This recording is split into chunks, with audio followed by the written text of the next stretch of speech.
तो hello friends. कैसे हैं आप सब। तो यहाँ पे फिर से हम लोग आ चुके हैं आप सभी के साथ यूजीसी एनटीए नेट पेपर, जहाँ पर पीपल डेवलपमेंट एनवायरनमेंट, जैसा हमने आपको बताया था पीपल डेवलपमेंट एनवायरनमेंट के बारे में हम लोगों ने स्टार्ट किया है सीरीज़ आप सभी के लिए। तो आज हम लोग पर यहाँ पे आ चुके हैं। आज इसके साथ हम लोग देखेंगे पार्ट 2, जहाँ पर हम लोगों ने पार्ट 1 में बहुत कुछ देख लिया है। अगर आपने people development environment UGC net JRF का जो पार्ट 1 नहीं देखा आपने, तो जाइए लिंक डिस्क्रिप्शन में जाके चेक कर लीजिएगा। स्टार्ट करते हैं आज पार्ट 2 के साथ। मैं जैसा लास्ट टाइम मैंने कहा था, फिर से मैं रिपीट कर देता हूँ कि अगर आप सभी पूरी वीडियोस देखते हैं पीपल डेवलपमेंट एनवायरनमेंट का, तो 5 क्वेश्चंस आपके यहाँ से पक्के हो जाएंगे। और 5 क्वेश्चंस पर इसी मॉड्यूल जो हम यहाँ पे कवर करने वाले हैं, यहीं से आने वाला। तो अगर आप चैनल पे पहली बार आए हुए हैं तो आप अपने चैनल आदित्य कॉमर्स को तुरंत ही सब्सक्राइब कर दीजिएगा और इस वीडियो को लाइक करिएगा अगर वीडियो पसंद आई तो। अगर वीडियो पसंद नहीं आई तो ज़रूर कमेंट करके बताइएगा कि कैसे इस वीडियो को और बेहतर किया जा सकता है। तो चलिए स्टार्ट करते हैं और आज देखते हैं पार्ट 2 के अंदर में पीपल डेवलपमेंट एनवायरनमेंट के अंदर में। फ्रेंड बहुत जल्दी से क्विकली रिवाइज करते हैं इकोसिस्टम के बारे में। हमने कल देखा था लास्ट क्लास में इकोसिस्टम क्या होता है। हमने इकोसिस्टम को समझने से पहले देखा था कि ये अपना इकोलॉजी का होता है। तब मैंने आपको बताया था कि इकोलॉजी का होता है। मैंने बताया था आपको इकोलॉजी मतलब जिस वर्ड के लास्ट में लॉजी आता है वो स्टडी होता है। मैंने लास्ट क्लास में पार्ट 1 में बता दिया है कि जिसके लास्ट में लॉजी आता है वो स्टडी होता है। तो वैसे इकोलॉजी क्या एक तरह की स्टडी है जिसको 1869 में अर्नस्ट हाइकल जी ने ले आया था। अर्नस्ट हाइकल जी ने इकोलॉजी को 1869 में ले आया था। हमने बताया आपको कि इकोलॉजी के अंदर में हम लोग सिर्फ क्या पढ़ते हैं। हम लोग इकोलॉजी के अंदर में 3 चीज़ों को पढ़ते हैं। मैंने लास्ट क्लास में बताया था हम लोग इकोलॉजी में 3 चीज़ क्या पढ़ते हैं। हम लोग इकोलॉजी के अंदर में 3 चीज़ पढ़ते हैं। पहला पढ़ते हैं लिविंग ऑर्गेनिजम्स के बारे में, हम लोग पढ़ते हैं नेचुरल इन्वायरमेंट के बारे में, और हम लोग पढ़ते हैं इकोसिस्टम के बारे में। तो हम लोग इकोलॉजी क्या है, एक तरह की स्टडी है जिसमें हम लोग क्या पढ़ते हैं, लिविंग ऑर्गेनिजम्स के बारे में पढ़ते हैं, नेचुरल इन्वायरमेंट के बारे में पढ़ते हैं और इकोसिस्टम के बारे में पढ़ते हैं। अब यहाँ से वर्ड आया था इकोसिस्टम। मैंने लास्ट क्लास में बताया था इकोसिस्टम क्या होता है। तो मैंने बताया था आपको इकोसिस्टम का ये जो वर्ड है इसको 1935 के अंदर में आर्थर टैंसले जी ने ले आया था। और इकोसिस्टम मैंने बताया था आपको लास्ट क्लास में, सिस्टम यानी कि सब चीज़ों को मिला के मैंने बताया था आपको लास्ट क्लास में। एग्जाम्पल भी दिया था जैसे कंप्यूटर सिस्टम होता है तो सब कुछ मिला के कंप्यूटर सिस्टम पड़ता है। वैसे जिसके लास्ट में सिस्टम आता है यानी कि उसमें सब कुछ जो आप जानते हो ना सब कुछ जोड़ दो। तो वैसे इकोसिस्टम मतलब कि इन्वायरमेंट में जो भी चीज़ आप जानते हो, इन्वायरमेंट क्या होता है आप जानते हो कि आपके सराउंडिंग में हर एक चीज़ इन्वायरमेंट के अंदर में आता है ना। तो आपके इन्वायरमेंट में जो भी चीज़ है, जो भी आपके इन्वायरमेंट में यानी कि जो भी चीज़ आपके सराउंडिंग में है, जो भी चीज़ आपके अगल बगल है ना, सारी चीज़ें आपकी क्या है इन्वायरमेंट के अंदर में आती हैं। तो जो सारी चीज़ें जो आपके इन्वायरमेंट के अंदर में यानी कि आपकी जो सराउंडिंग में आती है, इनके सिस्टम को सबको मिला के बनता है इकोसिस्टम। मैंने बताया था आपको कि इकोसिस्टम में क्या समझते हैं। इकोसिस्टम के बारे में लिविंग ऑर्गेनिजम्स के बारे में पढ़ते हैं। हम लोग पढ़ते हैं कि ये लिविंग ऑर्गेनिजम्स हम है, आप है ना, आपके फ्रेंड्स हैं तो हम लोग लिविंग ऑर्गेनिजम्स हैं। साथ साथ हमारा आपके साथ क्या इंटरेक्शन है, आपका हमारे साथ क्या इंटरेक्शन, इंटरेक्शन पढ़ते हैं। प्लस हम लोग इसमें नॉन लिविंग के बारे में पढ़ते हैं। तो ये सब कहाँ पढ़ते हैं, हम लोग सब पढ़ते हैं कहाँ पे, सब हम लोग पढ़ते हैं आपके इकोसिस्टम के अंदर में। लिविंग ऑर्गेनिजम्स, उनके इंटरेक्शन और नॉन लिविंग चीज़ों के बारे में, फिजिकल इन्वायरमेंट के बारे में पढ़ते हैं। इकोसिस्टम के बारे में यहाँ हम लोगों ने लास्ट क्लास में ये 2 चीज़ें सब कुछ देख लिया था। आप लोग जाके चेक कर सकते हैं, हमने और बहुत कुछ डिस्कस किया था पार्ट 1। देखिए आप लोग कंटिन्यूटी से देखेंगे तो आपको बहुत अच्छा से क्लियर होगा। अब आज स्टार्ट करते हैं, उसके आगे हम लोग फ्रेंड यहाँ पे देखिए। अब देखिए फ्रेंड मैंने बताऊँगा आप सभी को, ये देखिए जो आपका इकोसिस्टम होता है ना, ये देखिए जो आपका इकोसिस्टम है आपका, इस इकोसिस्टम के अंदर में 2 चीज़ आपका आता है। ठीक है, इकोसिस्टम के अंदर में पहला आपका आता है जिसमें लोग कहते हैं बायोटिक कंपोनेंट आता है और दूसरा आपका अबायोटिक कंपोनेंट आपका आता है। ठीक है, अब देखिए जो बायोटिक कंपोनेंट होता है ना, इस बायोटिक कंपोनेंट को लिविंग कंपोनेंट भी कहते हैं। क्या बोलते हैं, इस बायोटिक कंपोनेंट को लिविंग कंपोनेंट भी बोलते हैं। ठीक है, और इस अबायोटिक वाले को नॉन लिविंग कंपोनेंट बोलते हैं। अब आप कहेंगे सर ये लिविंग कंपोनेंट में क्या आता है। तो देखिए लिविंग कंपोनेंट, अब देखिए ये बताया गया है लिविंग मतलब कौन सी, जो चीज़ जीवित है ना, जो चीज़ सांस ले सकते हैं। अब समझिए रो लिविंग के बारे में होता है क्या, तो ये सब क्या है आपके जो भी लिविंग होते हैं वो बायोटिक में आते हैं और जो लिविंग नहीं होते हैं वो आपके अबायोटिक के अंदर में आते हैं। अब एक बार ध्यान रखिएगा तो यहाँ पे बायोटिक को हम लोग थोड़ा सा और फर्दर क्लासीफाई कर सकते हैं। तो बायोटिक का जो कंपोनेंट होता है ना, आपका देखिए यूजीसी एनटी नेट जेआरएफ के पेपर में ना वो खोद के निकाल के पूछते हैं आपसे ना, वो क्या करते हैं, वो आपको उसके बारे में पूरा 100% कॉन्सेप्ट आना चाहिए, तभी आप पेपर को सॉल्व कर पाओगे वहाँ पे। तो इसलिए मैं आपको क्या कर रहा हूँ, मैं आपको इस वीडियो में जो भी चीज़ बता रहा हूँ ना पूरे अंदर डिटेल से ले आकर बता रहा हूँ, जैसे कि अब उससे गलत ना हो आपका। तो देखिए बायोटिक कंपोनेंट में तो लिविंग ऑर्गेनिजम्स आते हैं, लेकिन इसके अंदर में बायोटिक कंपोनेंट हैज़ फर्दर ये 3 पार्ट्स में डिवाइड किया गया बायोटिक कंपोनेंट को। पहला होता है जिसमें लोग कहते हैं प्रोड्यूसर, दूसरा होता है कंज्यूमर, और तीसरा होता है डीकम्पोजर। क्या होता है डीकम्पोजर, पीसीडी याद रख सकते हैं आप लोग। प्रोड्यूसर वो होते हैं जो अपना खाना खुद बनाते हैं, और उन्हें हम लोग ऑटोट्रॉप्स भी बोलते हैं। तो ये हमारे प्रोड्यूसर होते हैं जो अपना फूड्स को खुद कुक करते हैं। फिर हमारे होते हैं कंज्यूमर। तो कंज्यूमर क्या होते हैं, ये वो होते हैं जो प्रोड्यूसर पे डिपेंड करते हैं या जो ऑटोट्रॉप्स पे डिपेंड करते हैं अपने फूड को खाने के लिए।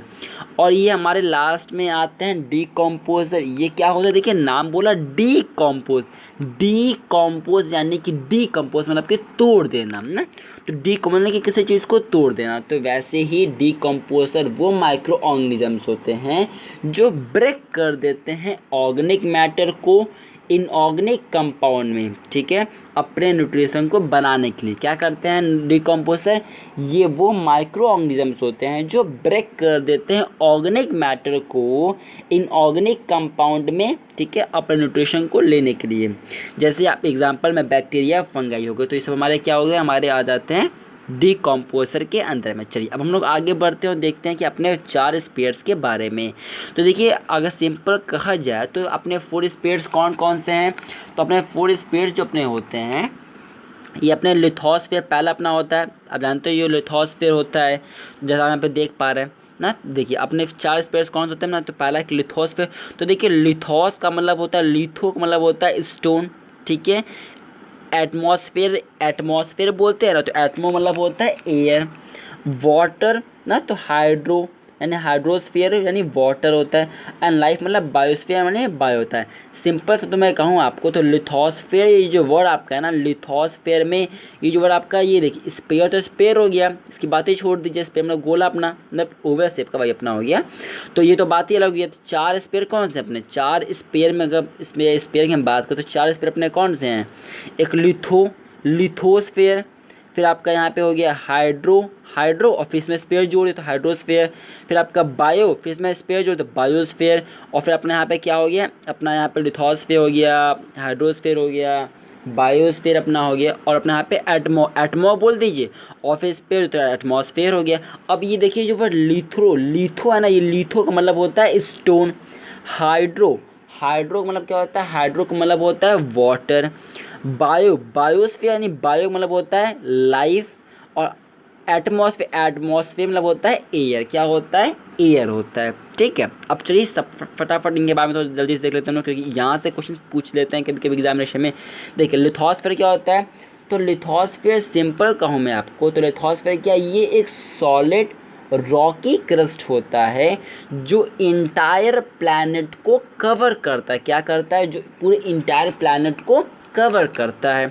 साथ साथ लिथोस्फीयर जो आपका होता है ना, ये क्रस्ट इनऑर्गेनिक है और it is composed of mineral. क्या ये आपके इसके अंदर पूरे मिनरल्स से मिनरल्स पूरे हैं, ठीक है। क्या इसके अंदर में पूरा मिनरल्स से मिनरल्स प्रेजेंट है। आपके होता है क्या, सॉलिड रॉकी क्रस्ट है आपके जो पूरे इंटायर प्लैनेट को कवर किया है, और इसके अंदर में इनऑर्गेनिक और पूरा इसके अंदर में क्या फ्रेंड आपका मिनरल्स पाया जाता है। अब बात करते हैं हाइड्रोस्फीयर के बारे में। तो देखिए बताया मैं, हाइड्रो मतलब कि वाटर होता है। अब आप जानते हो देखिए सारे वाटर जो भी ना, जैसे कि पूरे ये हाइड्रोस्फीयर इसके अंदर में ये पूरा कंपोज करता है सारे वाटर, जितने भी वाटर आपके अर्थ पे हैं या अर्थ के नियर बाई एरियाज में है ना, ये सभी आपके हाइड्रोस्फीयर के अंदर में आते हैं। अगर मैं आपको क्लियर और बहुत ही सिंपल शब्दों में कहूँ तो जैसे आप जानते ही हो कि अगर मैं कहूँ 100% वाटर फिलहाल मैं अगर बात करूँ आपसे 100% वाटर के बारे में जो प्रेजेंट है, ठीक है ना, तो इस 100% वाटर में आपका 97%, ठीक है, वो वाटर होता है जो ओशियंस के अंदर में पाया जाता है, जो सॉल्टी होता है, ठीक है ना। मोस्टली आप कहिए तो सोडियम क्लोराइड होता है आपका, जो हम लोग ड्रिंक नहीं कर सकते हैं क्योंकि बहुत ज़्यादा उसमें नमक होता है। नमकीन पानी सुना है ना आपने, तो यही 97% आपको होता है, यानी कि 100% में 97% क्या है, पूरे वाटर ओशियंस में है, जिसको हम लोग ड्रिंक नहीं कर सकते, बहुत ज़्यादा उसमें सॉल्टी आपका है। अच्छा, कुछ जगहों पे आप देखोगे 96.5 लिखा गया है, तो अगर यूसी इंटरनेट के पेपर में 96.5 भी आ जाए तो आप समझिएगा कि भैया वो कौन सा है, वो ओशियन वाला है, ठीक है। अब बहुत जगह पे 97 में था, तो मैंने यहाँ पे 97 आप लोग के लिए यहाँ पे लिख दिया स्लाइड में, जैसे आपको दिक्कत ना हो। लेकिन 96.5 भी होता है, 97 दोनों, तो आप 97 मैंने लिख दिया आपके सिंपल के लिए। अब बात अपने पास बचा है 3%। अब ये जो 3% बचा है, इस 3% को 2% डिवाइड कर दीजिए। इस 3% में जो लगभग 2% है ना, वो आपका है प्रेजेंट है आइस शीट एंड ग्लेशियर में। कहाँ प्रेजेंट है, वो प्रेजेंट है आइस शीट एंड ग्लेशियर में। और जो बचा 1% वो वाटर 1% है जो हम लोग कंज्यूम करते हैं, ठीक है। वो 1% क्या है, जो हम लोग कंज्यूम करते हैं, रेडी आप कहिए तो 1% जो हम लोग कंज्यूम करते हैं। तो ये पूरा मिला गया कि आपका हाइड्रोस्फीयर हो गया। 100% पूरे वाटर, 97% आपका ओशियन से प्रेजेंट है, 3% में से 2% आपका ice sheet and glacier present है, ठीक है ना। और कभी कभी एग्जामिनेशन में पूछ देगा, मान लीजिए कि 3% में कितना परसेंट आइस शीट और ग्लेशियर प्रेजेंट है, तो ध्यान रखिएगा इस 3% में 68%, इस 3% में 68% जो हमारा 2% होता है, क्योंकि जब आप 3% में 3% जो बचा था ना, उसमें का आप जब 68% निकालेंगे तो 2% आएगा, लगभग 2%। तो ये 2% किस में प्रेजेंट है, आइस शीट और ग्लेशियर में, ठीक है। तो अब 1% कहाँ प्रेजेंट है, 1% वो वाटर जो हम लोग कंज्यूम करते हैं, जो हम लोग पीते हैं, ह्यूमन कंजप्शन के लिए अवेलेबल है। अब बात करते हैं बायोस्फीयर का। तो देखिए बायोस्फीयर क्या है, बायोस्फीयर के अंदर में सारे लिविंग ऑर्गेनिजम्स आते हैं, प्लांट, एनिमल्स, ठीक है, तो सभी आपके इसके अंदर में आते हैं। फिर हम बात करते हैं एटमॉस्फेयर का। तो एटमॉस्फेयर क्या है, तो एटमॉस्फेयर समझते ही हो आप एटमॉस्फेयर के। देखिए एटमॉस्फेयर, देखिए सिंपल मैं आपसे कहूँ एटमॉस्फेयर के बारे में, तो एटमॉस्फेयर क्या है, एटमॉस्फेयर के बारे में समझें, यानी कि एटमॉस्फेयर मतलब कि एयर। तो अगर हम एयर के बारे में, अगर एयर की कॉम्पोजिशन के बारे में बात ना करें तो फिर कैसे मज़ा आएगा, नहीं ना आएगा मज़ा। तो देखिए अगर हम एयर की बात करें कॉम्पोजिशन के बारे में, तो नाइट्रोजन आपका पूरे जितने भी हवा है ना, एयर देखिए बहुत चीज़ों से मिलकर बना हुआ है, एयर बहुत चीज़ों से मिलकर बना हुआ है। अगर हम इनको 4 पार्ट्स में डिवाइड कर दें तो नाइट्रोजन आपका एयर में 78.09% क्या है आपका, ये आपका नाइट्रोजन है। ऑक्सीजन कितना है, ऑक्सीजन आपका 20.95% क्या है आपका ऑक्सीजन है, ठीक है। आर्गन कितना है, आर्गन आपका 0.93% आपका आर्गन है। और कार्बन डाइऑक्साइड कितना है, कार्बन डाइऑक्साइड आपका 0.04%, कार्बन डाइऑक्साइड कितना है 0.04% है। Nitrogen 78.09%, oxygen 20.95%, argon 0.93% and carbon dioxide 0.04%। इन सभी को मिला के मेरा एयर यानी एटमॉस्फेयर बना हुआ है आपका, ठीक है। और हम लोग जहाँ रहते हैं ना, ये क्या पूरा आपका हवा ही हवा है ना। अब इस एटमॉस्फेयर को भी हम लोग फर्दर कुछ लेयर्स में डिवाइड किए हुए हैं। अगर मैं आपको फटाफट कहूँ, मैं आपको ट्रोपोस्फेयर, देखिए एटमॉस्फेयर फर्दर इस कुछ पार्ट्स में डिवाइड, कुछ लेयर्स में डिवाइड किया गया। पहला आपका होता है ट्रोपोस्फेयर। तो ट्रोपोस्फेयर क्या, एक लोवेस्ट, देखिए मैं आपको पूरा पॉइंट क्लियर कर देता हूँ, आप लोग पैरों को पढ़ सकते हैं, मैं आपको पूरा क्लियर कर देता हूँ। ट्रोपोस्फेयर क्या, ये एक सबसे लोवेस्ट लेयर होता है एटमॉस्फेयर का, ठीक है। और ये कंटेन करता है 4/5, ये कंटेन करता है 4/5 ऑफ द अर्थ्स एयर, ठीक है। ये कंटेन करता है 4/5 ऑफ द, जितने भी अर्थ पे एयर है ना, उसमें का 4/5 कितना है, वो ट्रोपोस्फेयर कंटेन करता है। लेकिन ये एक्सटेंड करता है सिर्फ 18 किलोमीटर, जहाँ पर ये एक्सटेंड करता है सिर्फ 18 किलोमीटर हाइट तक, ठीक है, इक्वेटर पे, और 8 किलोमीटर पोल्स पे, ठीक है, 8 किलोमीटर पोल्स पे। 18 किलोमीटर का हाइट करता है कहाँ पे, इक्वेटर पे, और 8 किलोमीटर एक्सटेंड करता है पोल्स के हाइट पर। और कितना प्रेजेंट है आपका ट्रोपोस्फेयर, तो जितने भी एयर प्रेजेंट है उसमें का 4/5 एयर कहाँ पे प्रेजेंट है आपका ट्रोपोस्फेयर में प्रेजेंट है, और ये लोवेस्ट एयर आपका पाया जाता है आपका, ठीक है। एक बात और ध्यान रखिएगा, ट्रोपोस्फियर में जैसे जैसे अब इसमें एल्टीट्यूड बढ़ता है ना, जैसे जैसे आपका एल्टीट्यूड बढ़ता है वैसे वैसे इसके अंदर में जो एयर होता है वो थिन होता है। एयर क्या होगा आपका, इसमें एयर आपका थिन होता है और वैसे ही टेम्परेचर आपका, और जैसे आपका एल्टीट्यूड बढ़ता, जैसे आपका एल्टीट्यूड बढ़ता जाएगा आपका टेम्परेचर घटता चला जाएगा। क्लियर है? तो जब आपका एल्टीट्यूड बढ़ता है तो एयर थिन होता है और टेम्परेचर आपका कम हो जाता है इसके अंदर में, और यही ट्रोपोस्फियर होता है जहाँ पे एरोप्लेन्स क्या करते हैं, फ्लाई करते हैं, उड़ते हैं। अब बात करते हैं स्ट्रेटोस्फीयर। तो स्ट्रेटोस्फीयर क्या है, ये बाउंड्री होती है अपर ट्रोपोस्फियर का। ट्रोपोस्फियर जो अपना हमने पहले देखा उसके ट्रोपोस्फियर के बाउंड्री से चलता है, और ये अर्थ सरफेस के 50 किलोमीटर तक आपका कहाँ तक है, वो आपका स्ट्रेटोस्फियर पाया जाता है। और स्ट्रेटोस्फियर बहुत ही इम्पॉर्टेंट होता है किसी भी लाइफ के लिए, ओजोन के लिए, ठीक है नहीं, बहुत ही इंपॉर्टेंट होता है। और यही आपका होता है जो हमें प्रिवेंट करता है अल्ट्रा वायलेट रेज से, कि वो रेज जो होते हैं वो अर्थ के पास ना पहुंच पाएँ। तो इसके लिए हमें प्रिवेंट करता है कौन, वो स्ट्रेटोस्फियर होता है। बात करते हैं मेमोस्फियर का। तो मेमोस्फियर क्या है, मेमोस्फियर एक्सटेंड करता है 80 किलोमीटर तक, ये एक्सटेंड करता है 80 किलोमीटर तक अर्थ सरफेस से। और यहाँ पे जो टेम्परेचर होता है ना वो -100 डिग्री सेल्सियस का होता है। तो आप समझ सकते हैं कितना ज़्यादा कम होता है। एक बात और इसमें आप ध्यान रखिएगा, मेमोस्फियर के अंदर में मेमोस्फियर ही एक ऐसा है जहाँ पे आपका शूटिंग स्टार नाम का फिनोमेना जो होता है ना वो अक्कर होता है इसी लेयर में। तो शूटिंग स्टार का क्वेश्चन पूछे, शूटिंग स्टार कहाँ का, तो शूटिंग स्टार आपका का जो फिनोमेना है वो आपका मेमोस्फियर में ही पाया जाता है। फिर बात करते हैं आपका आयोनोस्फीयर। आयोनोस्फीयर क्या होता है, ये एक्सटेंड करता है 690, जहाँ ये एक्सटेंड करता है 690 किलोमीटर तक आपका आयोनोस्फीयर एक्सटेंड करता है आपका। और यही वो लेयर है आपका जहाँ पे इलेक्ट्रिसिटी कंडक्ट कराई जाती है, यानी यही एक लेयर आपका आयोनोस्फीयर जहाँ पे बिजली करती है आपकी, तो वो कहाँ पे होती है आपकी, वो आयोनोस्फीयर में आप कर सकते हैं होती, ठीक है। और ये 690 किलोमीटर तक आपका एक्सटेंड करता है। Clear friend? और इसको फर्दर हम लोग कुछ लेयर्स में डिवाइड किया हुआ जो उतना आप लोग के लिए इंपॉर्टेंट नहीं है। फिर हम लोग बात करते हैं थर्मोस्फीयर का। तो थर्मोस्फीयर क्या, थर्मोस्फीयर जो होता है ना आपका ये 1000 डिग्री सेल्सियस से 1500 डिग्री सेल्सियस तक इसका टेम्परेचर होता है। तो थर्मोस्फीयर देख सकते हैं कितना होता है आपका, इसका टेम्परेचर 1000 डिग्री सेल्सियस से 1500 डिग्री सेल्सियस तक होता है। और ये सबसे थिकेस्ट आपका लेयर होता है, ठीक है।